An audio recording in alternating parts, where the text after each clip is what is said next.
Très bien, bien. Bonjour et bienvenue. Je suis Christian Bourgès, en charge des ventes pour l'Europe de l'Ouest chez Gupta Technologies. J'ai le plaisir de vous accueillir pour cette première présentation en ligne en français à propos de Team Développeur Mobile, et je suis accompagné pour cela par Jean-Christophe Depeyrat, qui est en charge de Bonjour. l'activité commerciale chez Datavenir et partenaire associé à cette opération, et accompagné également de Henri Cajal, qui aura la lourde tâche de vous présenter le produit TD Mobile dans des détails un petit peu plus techniques que le faire. Donc avant de rentrer dans le vif du sujet, je vais passer la parole à Jean-Christophe pour nous dire quelques mots sur Datavenir. Voilà, merci beaucoup Christian. Donc effectivement, Datavenir, pour ceux qui nous connaissent déjà, donc c'est un groupe de distribution logicielle. On existe depuis 1996. Aujourd'hui, Datavenir, c'est plus de 400 éditeurs, 10 000 références, avec bien sûr une relation privilégiée avec l'univers des développeurs. On représente pas mal de marques dans le développement.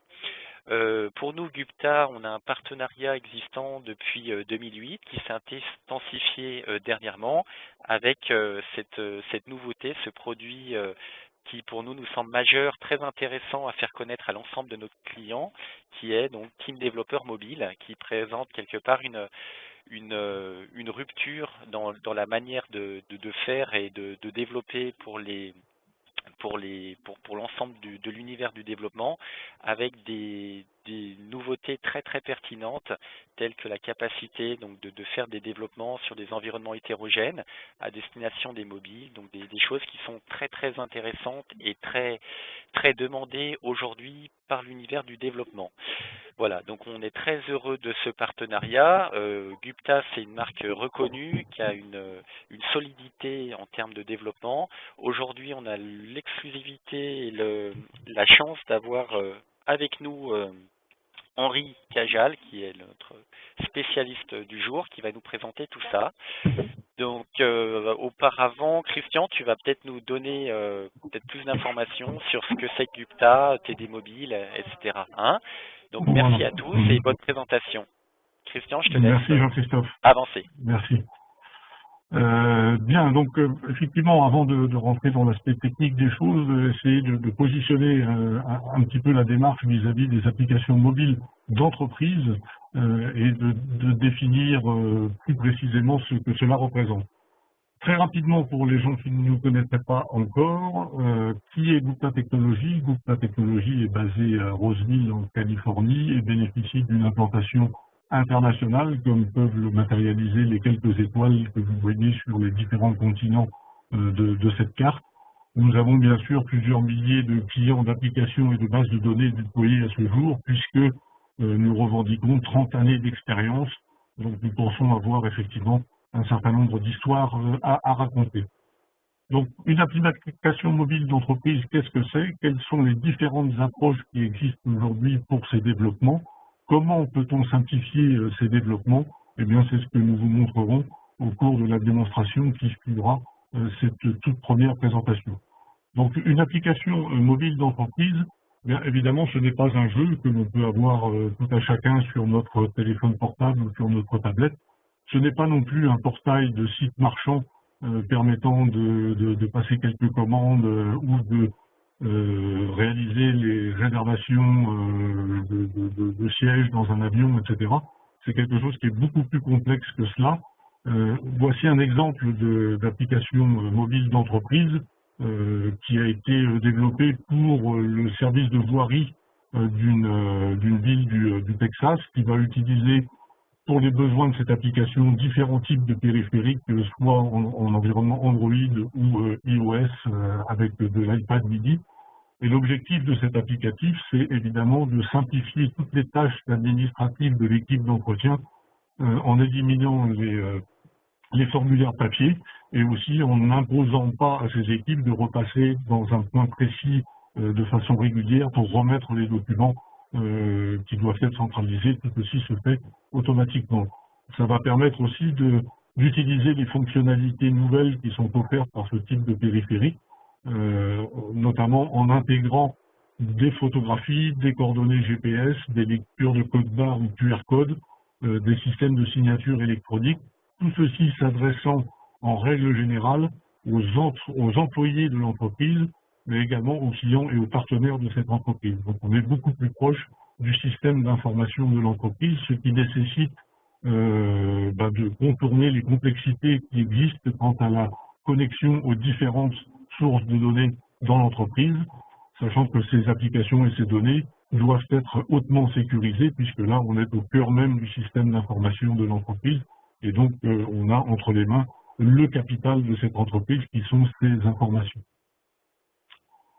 Donc l'approche actuelle est relativement complexe parce que compte tenu de la diversité des offres d'appareils mobiles aujourd'hui, cela nécessite de posséder différents outils de développement ou d'équipes spécialisées en fonction des différentes plateformes que l'on va adresser, avec une difficulté pour gérer les différentes technologies hétérogènes de type JavaScript, HTML5, etc. Je ne sais pas la litanie des différents termes qui sont affichés ici. La difficulté des transferts de données, c'est ce que j'évoquais tout à l'heure, pouvoir accéder au système d'information et récupérer les informations sensibles de l'entreprise, qui va nécessiter aussi un certain nombre d'actions de codage de bas niveau qui sont gourmandes en temps et donc en argent, et puis une fragmentation du marché par rapport au type de périphérique, à la taille des écrans qui sont petits, moyens ou grands, et qui nécessitent une adaptation des différentes applications à ces différents environnements.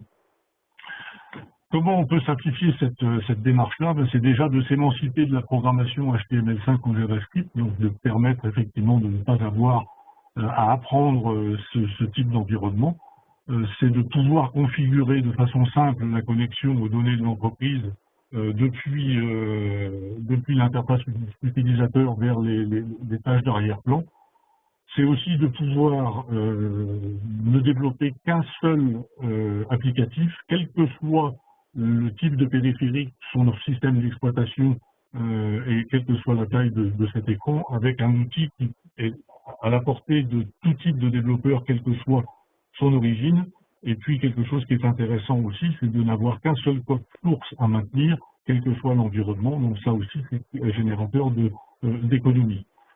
C'est aussi avoir la maîtrise complète de son processus de déploiement et de mise à jour depuis son propre serveur, depuis le propre site de l'entreprise, sans avoir à déposer son applicatif sur un quelconque magasin d'applications et d'avoir à attendre l'approbation de celui-ci. Vous êtes totalement autonome dans cette démarche-là. Quel est l'outil qui vous permet de réaliser tout cela de façon intégrée? Eh bien, ma foi, c'est TD Mobile, qui est un petit peu l'objet de notre présentation d'aujourd'hui. Donc, de façon synthétique, TD Mobile, c'est une seule équipe de développement, quel que soit l'environnement que vous adressez. C'est une seule application, quel que soit, encore une fois, cet environnement. C'est un seul code source, et tout ceci pour tous les appareils mobiles du marché. Comment tout ceci se met en place? Eh bien, c'est ce que nous proposons de découvrir au regard de la présentation que Henri Cajal va nous faire maintenant d'un point de vue un petit peu plus technique. Donc, Henri, je vais te passer la main.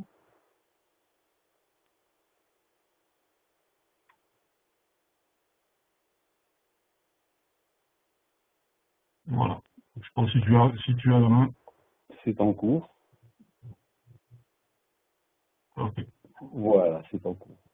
Donc, tout d'abord, je vais vous montrer à quoi ressemblent les applications développées avec TD Mobile.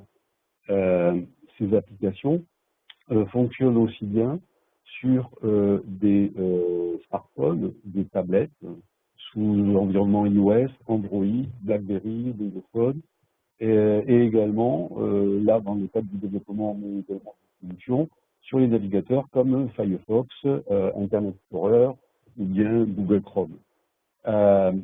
L'interface de ces applications générées, c'est du HTML5. C'est basé également sur du CSS3. Pour la partie serveur, nous générons du .NET. Et pour l'interface entre la partie utilisateur et la partie serveur, eh bien, le dialogue se fait au travers de la technologie JSON. On peut utiliser donc au niveau de l'interface un certain nombre de composants relativement standards au niveau du web, comme des champs, des listes, des cases à cocher, des images, des barres d'outils. On peut générer des graphiques. On peut, sur une autre application, voir également encore des graphiques. On peut avoir des listes formatées. Également, voilà encore un certain nombre de composants d'interface. Donc, tout ça se fait très très facilement avec le produit TD Mobile. Alors, je vais démarrer le développement de l'application et vous expliquer les grandes lignes du processus. Donc, TD Mobile, c'est un IDE moderne utilisant un designer pour la partie interface, une codification donc pour pouvoir gérer les ressources de l'application et la programmation. Ça, c'est le corps essentiel de la zone de travail. Sur la gauche, on a un explorateur de projet qui regroupe toutes les ressources relatives à la construction de l'application. Et en haut, une barre d'outils regroupant différentes fonctionnalités comme le paramétrage de l'IDE, de la publication sur un serveur. Ensuite, la notion de compilation. Ici, on va avoir tout ce qui est gestion de la partie codification, la partie interface avec le type d'affichage que l'on pourra générer, avec un certain nombre de composants qui sont proposés avec le produit. Et puis également, ici, la possibilité d'établir des règles par rapport à la validation de la saisie utilisateur. Alors, dans le processus de développement, eh bien, nous commençons par travailler sur la partie interface et TD Mobile dispose d'un outil visible qui va permettre de créer toute la composition de l'interface utilisateur avec un certain nombre d'objets. Tout ça de façon très très facile. Alors, ce que je vais faire, je vais vous présenter, pour avoir les concepts de base du produit, je vais vous montrer, on va développer une petite application, une petite calculatrice, qui va vous montrer quelles sont les phases essentielles du processus de développement avec les mobiles. Donc, l'utilisateur commence à travailler sur l'interface, et puis à partir de cette interface, va créer une structuration pour aligner et mettre tous les composants. Donc, on a des containers qui permettent de formater l'information sur les pages. Ce n'est pas obligatoire de les utiliser, mais pour des facilités, eh bien, on va effectivement utiliser ce formatage. Alors, ici, par exemple, je crée une grille avec plusieurs containers, et dans lesquels je vais venir positionner mes objets. On utilise cette processus-là pour faciliter la mise en forme de l'information. Donc, pour faire ma calculatrice, eh bien, je vais créer des champs de saisie. Donc, la possibilité, c'est soit de double-cliquer sur l'objet à partir de la barre d'outils, soit de faire un drag and drop et d'amener les objets là où on veut. Donc, je vais créer un premier champ pour pouvoir entrer mes données. Donc, ce champ-là, vous voyez sur la droite, on a un explorateur qui va regrouper tous les attributs relatifs aux composants. Donc, je vais donner, par exemple, un libellé, pardon, je vais d'ailleurs le mettre en anglais, value 1. Ensuite, je vais dire, tiens, je peux donner la possibilité d'avoir un texte d'affichage en graphique de fond. Donc, je vais dire enter some value. Je peux travailler sur le type de données à rentrer. Donc, dans le cas ici, j'aurai une vérification du type numérique. Je peux travailler sur les justifications, sur la couleur, etc. Et tout. Donc, toute une quantité d'attributs qui me permettent de valider, définir, mettre en forme mes composants. Ici, je vais, pour mon deuxième champ, également entrer des paramètres d'interface. Je pourrais également définir la couleur, etc. Enter some value. Je vais dire que ce type de data feed va être également de type numérique. Et puis, bien si je veux ajouter ces deux champs, je vais également rajouter un contrôle du type bouton. Voilà, je vais me faire le calcul. Je vais lui dire, voilà, tu vas faire un add. Et puis, je peux d'ailleurs rajouter une petite image. Donc, on peut également paramétrer l'interface. Et je vais avoir un champ de résultat. Donc, je vais encore reprendre un champ de type data feed. Et ce champ résultat, par exemple, je vais le mettre en read-only parce qu'il n'y a pas besoin de faire de la saisie. Donc, voilà déjà une manipulation rapide au niveau de la construction de l'interface. Alors, à partir du moment où on a créé cette partie interface utilisateur, d'ailleurs qu'on peut enrichir, modifier, etc., eh bien, on va maintenant définir une deuxième partie qui est le stockage d'informations avec la possibilité de comment on va dialoguer avec la partie serveur. Et là, nous commençons dans la programmation. Donc, la programmation se fait au travers de ce qu'on appelle l'outline. L'outline, c'est tout le codage concernant l'application, où on voit la partie cliente et également la partie serveur dans la même fenêtre. Donc tout ça est transparent pour l'utilisateur. Donc pour pouvoir communiquer avec le serveur, on utilise les bindings. Les bindings, ce sont des classes qui permettent de contenir les données, qui vont faire le lien avec l'interface utilisateur que je viens de définir au niveau des champs de saisie, et également avec la partie serveur. Donc le binding, je vais créer à ce moment-là des classes qui vont être destinées à stocker l'information. Donc je vais créer mon premier champ de la variable qui va contenir mon premier champ de saisie. Ici, je vais créer une deuxième variable pour mon deuxième champ, une 2, et je vais créer également un champ ou une classe qui va contenir le résultat. Donc je vais l'appeler n13.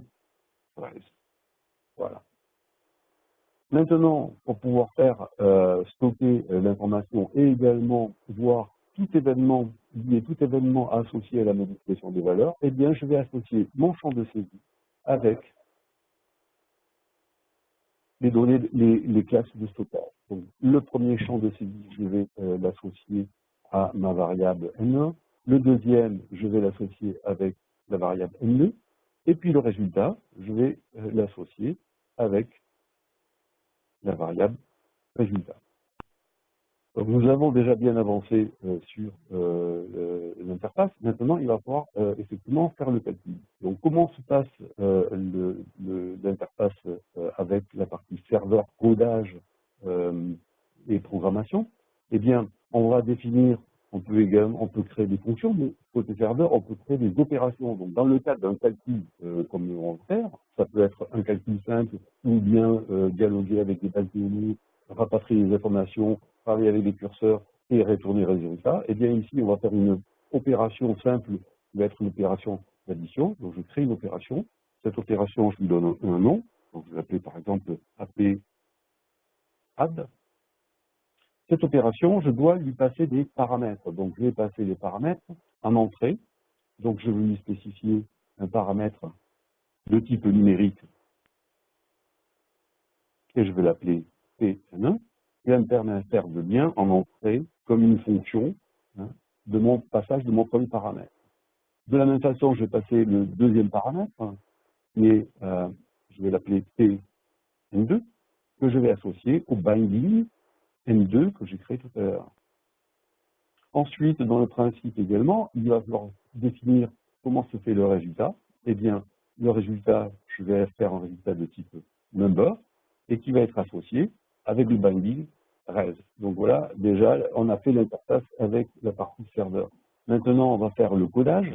Alors, on pourrait faire des traitements très rapides, mais pour des questions plus généralistes, je vais vous montrer que côté serveur, eh bien, on peut déclarer des variables et effectuer les traitements. Donc, je vais déclarer des variables de stockage côté serveur, qui, dans mon cas, ne sont pas forcément nécessaires. Donc, je crée une variable ON1 qui va me permettre de stocker, faire le passage des paramètres et faire un certain nombre de calculs. Je vais également faire donc une deuxième qui est une variable qui va contenir une vie. Et puis au niveau du traitement. Alors je vais faire mon traitement. Donc TD Mobile propose un assistant pour la programmation et donc on peut faire des appels de fonction, des appels de commande, on a tout ce qui est procédural, on peut faire des boucles, on peut retourner, enfin donc est très riche donc TD Mobile pour faire effectivement la programmation de niveau L4G sans avoir recours à une connaissance de domaine.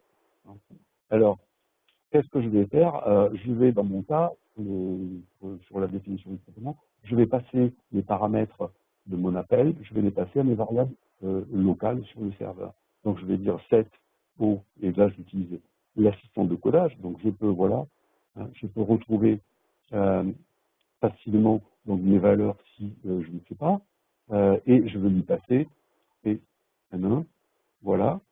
De la même façon, je vais passer en variable locale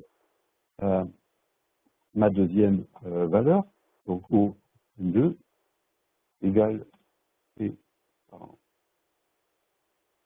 N2.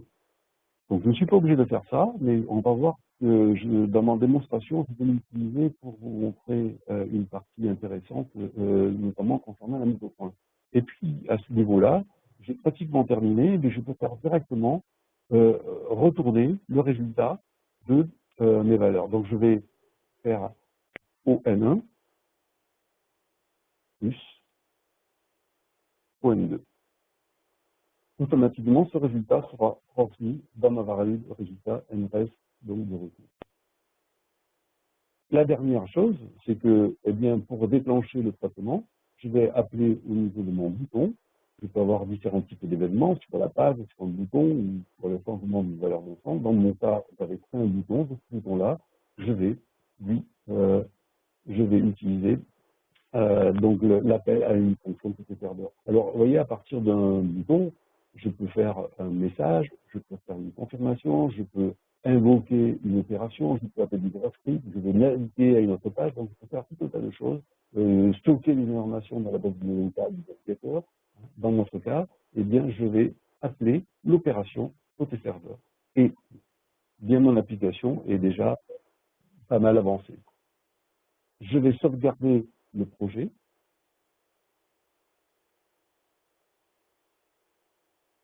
Et directement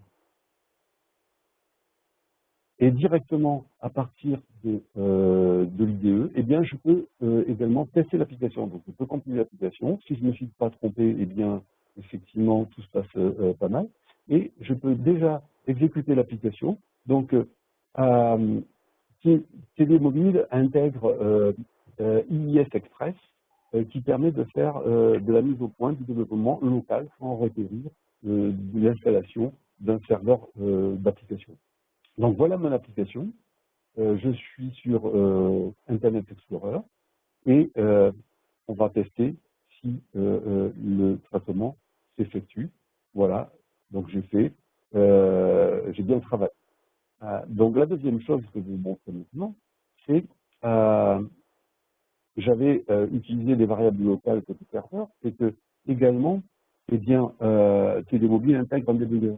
Donc le débugger, eh bien, je peux mettre des breakpoints, des watchpoints, etc.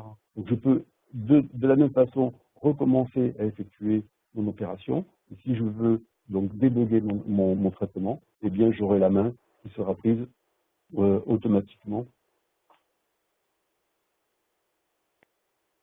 Je peux utiliser des watchpoints, des breakpoints,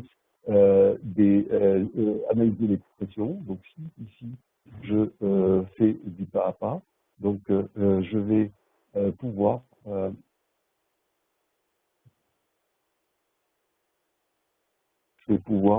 travailler sur le debugging de mon application. De la même façon, je pourrais travailler côté serveur, c'est-à-dire que je peux utiliser les débuggers du navigateur si jamais j'ai besoin de travailler sur les parties JavaScript. Donc je continue. Donc voilà, rapidement, TD Mobile intègre également un débugger qui permet de mettre au point les applications.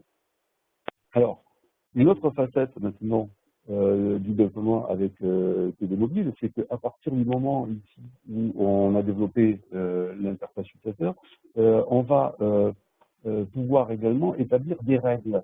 Donc des règles de validation, c'est-à-dire ici, je rentre les données numériques, mais je ne les ai pas validées. Bien simplement, on peut faire ça au travers des règles concernant les bindings. Donc, quand je saisis ma donnée, ma première valeur, je peux associer une règle. Et cette règle, je vais lui dire, par exemple, voilà, je veux que la valeur soit obligatoire. Et puis, je vais dire enter, number. Voilà une façon simple de pouvoir, au niveau des bindings, établir un certain nombre de règles de validation sans avoir à faire une programmation très très poussée. Donc très simplement, value is required. Je réexécute à présent mon application et ici, si je ne rentre pas de valeur, automatiquement mes règles vont être automatiques. Également, comme j'ai dit numérique, eh bien, de la même façon, j'ai un contrôle de validité au niveau de mes données. Donc voilà, simplement, et je suis en debug, donc simplement voilà comment se passe encore une fois donc des règles de validation. Alors,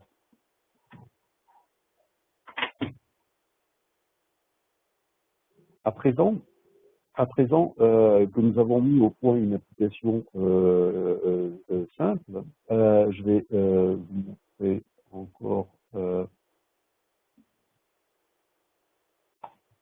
l'application simple. Eh bien, une caractéristique importante qui est donnée par Team Développeur Mobile, c'est la possibilité de se baser sur la langue du périphérique. Eh bien, avec Télémobile, pour pouvoir effectuer la traduction et la localisation d'une application, ceci est fait de façon très simple, c'est-à-dire que on va définir au niveau de l'interface, ici c'est en anglais, ici d'aller sélectionner la langue de son choix, et à présent, l'inspecteur d'objets est basculé sur la partie interface. Donc où vous avez value 1, maintenant je peux mettre valeur 1. Je peux également changer de trait, donc entrer un nombre. Voilà. De la même façon, je peux le faire sur le deuxième, entrer un nombre.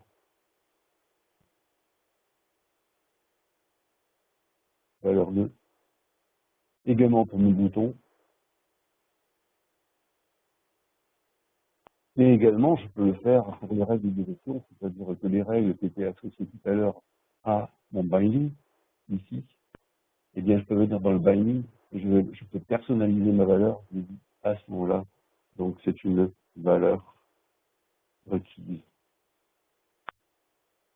De la même façon, je vais le faire pour le suivant.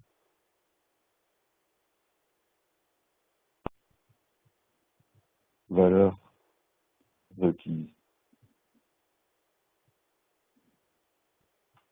Alors, la traduction peut se faire de façon interactive comme je l'ai effectué, ou bien également on a la possibilité de définir un export, c'est-à-dire on construit toute l'application et une fois que l'application est pratiquement validée, à ce moment-là on peut exporter donc, tout le fichier de langue et on va travailler sous forme XML, donc on peut toujours tout à fait exporter le fichier anglais, faire la traduction en français et réimporter ensuite la traduction française ou dans un autre langage.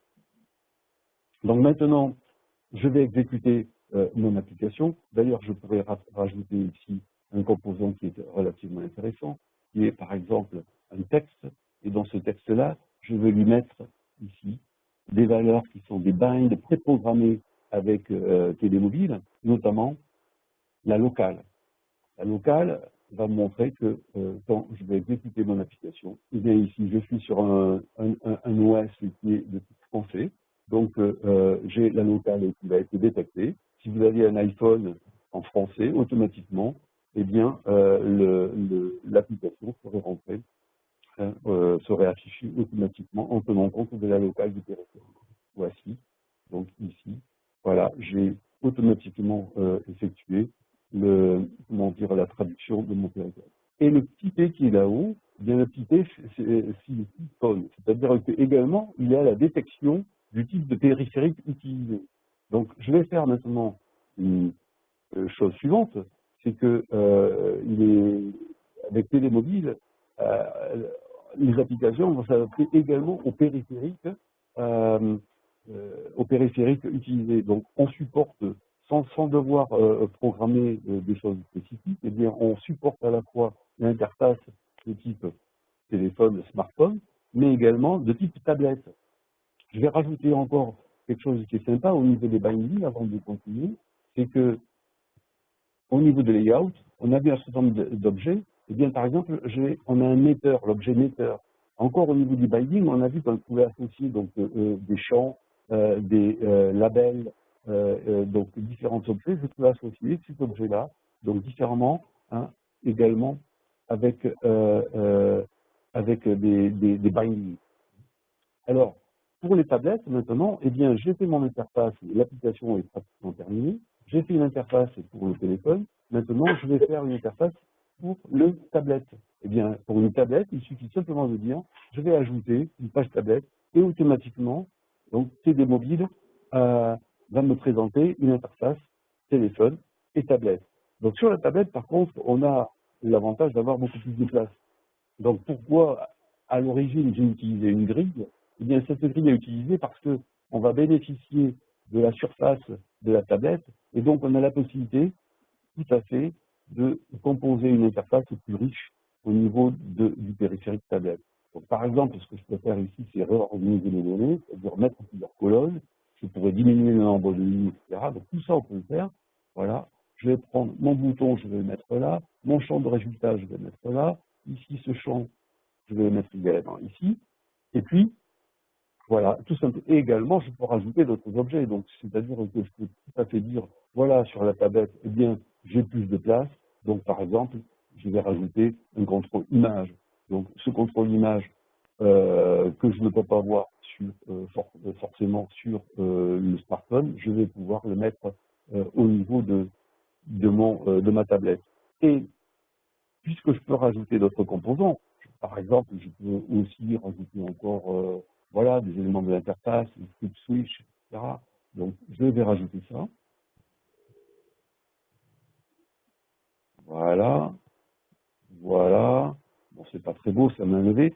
Et ici, je reviens sur mon interface téléphone qui a changé, mais je peux dire au niveau du smartphone, eh bien, la fonctionnalité n'existe pas, donc je vais la supprimer. C'est-à-dire que si je la supprime, je peux la rendre invisible.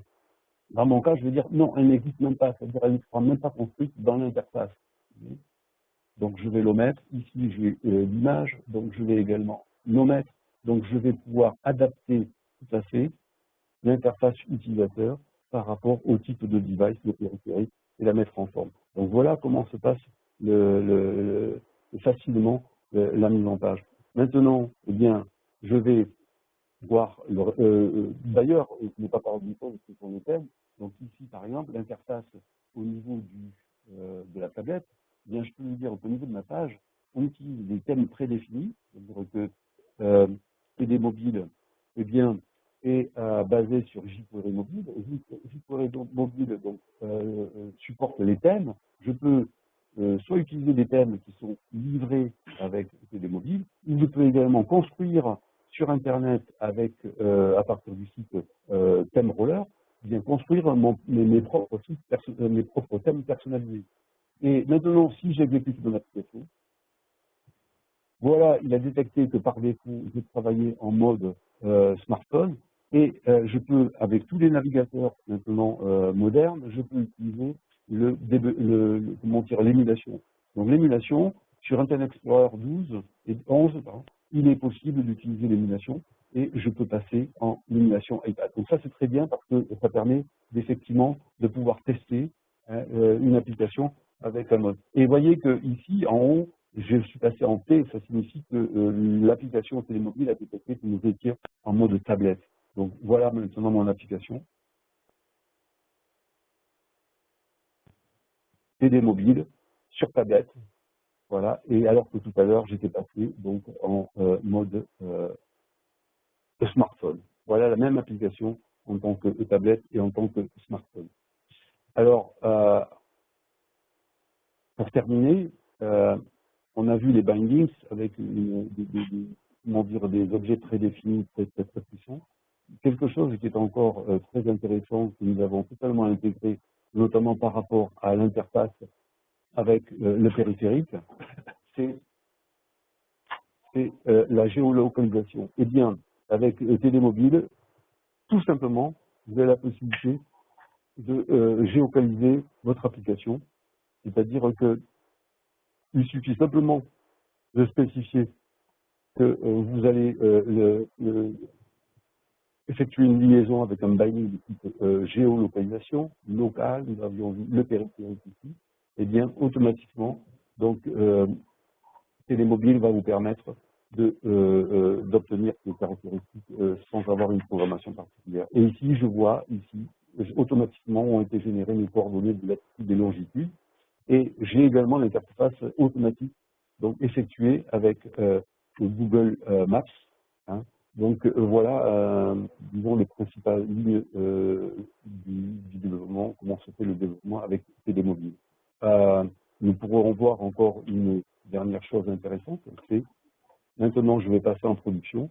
Eh bien, il suffit que je définisse au niveau de mon interface sur quel serveur je vais déployer mon application, à quel endroit, donner des noms d'utilisateurs si j'ai un besoin de sécurité en ce qui concerne la connexion.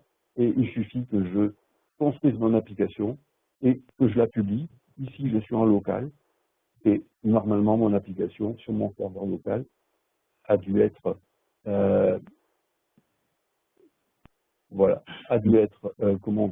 déployée sur mon serveur IIS et je peux d'ailleurs même l'exécuter. Et voici mon application en production. Voilà.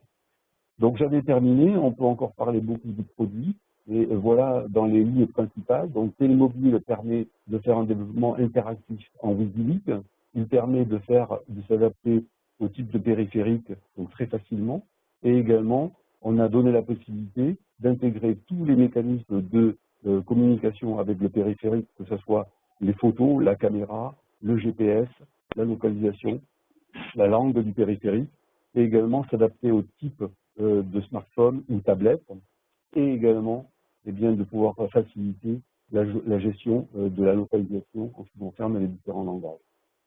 Voilà, merci. Merci Henri. Donc si tu peux me repasser la main, donc effectivement voilà une démonstration rapide de ce que Télémobile peut vous apporter. Donc un seul code source, quel que soit l'environnement, quel que soit le type de périphérique mobile, de système mobile que vous utilisez. Et ceci, comme vous avez pu le remarquer, sans une seule ligne de programmation relative à HTML5 JavaScript, donc qui vous permet effectivement de vous émanciper de ces environnements-là. Donc nous en avons terminé avec cette présentation. Nous vous remercions de votre attention. Quelques petites informations importantes en fin de présentation. Donc si vous souhaitez télécharger Télémobile pour en faire un essai, vous avez ici l'adresse à laquelle vous pouvez télécharger ce produit. Et pour tout type de questions, vous avez mon adresse email en bas de présentation pour des informations techniques, commerciales, ou si vous souhaitez recevoir le livre blanc que nous venons d'éditer à propos de Télémobile, eh bien, ma foi, n'hésitez pas à nous le réclamer. C'est avec plaisir que nous vous l'adresserons. Merci en tout cas et à très bientôt. Merci Jean-Christophe, merci. Je t'en prie, Christian. Merci beaucoup, Henri.